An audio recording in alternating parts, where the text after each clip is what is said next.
Hello friends and students, आज हम लोग कॉम्पिटेंट पार्टीज पे डिस्कस करेंगे इंडियन कॉन्ट्रैक्ट एक्ट के अंतर्गत। तो कॉम्पिटेंट पार्टीज पर डिस्कस करने से पहले हम ये जान लेते हैं कि सेक्शन 10 इंडियन कॉन्ट्रैक्ट एक्ट ये बताता है कि कोई भी एग्रीमेंट तब कॉन्ट्रैक्ट बनेगा जब वो कॉम्पिटेंट पार्टीज द्वारा किया गया हो। मतलब एग्रीमेंट कॉन्ट्रैक्ट तभी बनेगा जब पार्टीज कॉम्पिटेंट टू कॉन्ट्रैक्ट हो, मतलब पक्षकार संविदा करने में सक्षम हो। तो कब पक्षकार संविदा करने में सक्षम होंगे? Who are parties competent to contract? इसका आंसर देता है section 11 of Indian contract act. ये कहता है कि parties must be major, sound mind and not disqualified by law. उनको वयस्क होना चाहिए, स्वस्थ चित्त का होना चाहिए और डिस्क्वालिफाइड बाय लॉ नहीं होना चाहिए, विधि द्वारा उनको निरर्हित ना घोषित किया गया। मेजर का मतलब यह है कि इंडियन मेजॉरिटी एक्ट का सेक्शन 3 ये कहता है कि वो व्यक्ति जो 18 वर्ष की आयु प्राप्त कर चुका है वो मेजर है। तो कुल मिलाकर के कॉन्ट्रैक्ट करने के लिए जरूरी है कि पक्षकार 18 वर्ष से अधिक की आयु के हो। अगर पक्षकार अवयस्क है तो क्या प्रभाव पड़ेगा? तो प्रिवी काउंसिल ने मोहरी बीबी वर्सेस धर्मोदास घोष के केस में बताया कि minors agreement is void ab initio. अगर संविदा का कोई पक्षकार संविदा का कोई पक्षकार माइनर है, मतलब अवयस्क है, तो वह संविदा प्रारंभ से ही शून्य होगी। ये लीडिंग केस है।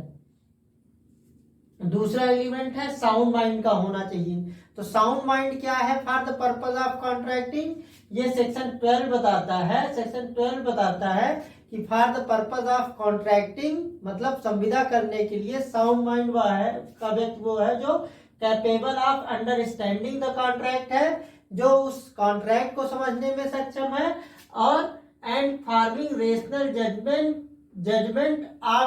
Judgement of its effect on his interest, और उस कॉन्ट्रैक्ट का उसके हित पर क्या प्रभाव पड़ेगा इसके बारे में एक वो तार्किक निष्कर्ष निकालने में सक्षम है।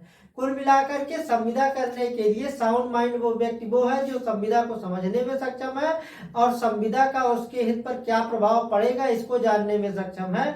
अगर इन दो बातों को जानने में सक्षम है तो वो संविदा करने के लिए साउंड माइंड माना जाएगा।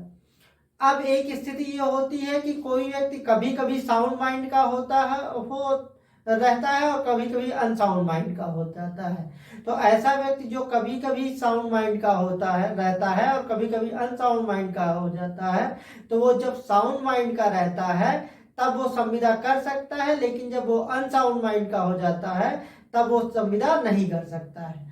और तीसरा है नॉट डिस्क्वालिफाइड बाय लॉ होना चाहिए। उसको विधि द्वारा निरर्हित नहीं घोषित किया गया होना चाहिए। जैसे इंसॉल्वेंसी वगैरह के अंतर्गत अगर किसी को इंसॉल्वेंट वगैरह डिक्लेयर कर दिया गया है तो अगर उसको लॉ द्वारा एक्सप्रेसली कॉन्ट्रैक्ट करने से निरर्हित घोषित कर दिया गया है तो वो कॉन्ट्रैक्ट नहीं कर सकता है। ये हमारा कॉम्पिटेंस ऑफ पार्टीज पे लेक्चर कंप्लीट होता है। मिलते हैं अगले लेक्चर में। आपको हमारा ये लेक्चर पसंद आया तो इसको लाइक कीजिए, अन्य लोगों के साथ शेयर कीजिए। आपने हमारे चैनल को सब्सक्राइब नहीं किया है, सब्सक्राइब कीजिए। मिलते हैं अगले लेक्चर में। Thank you.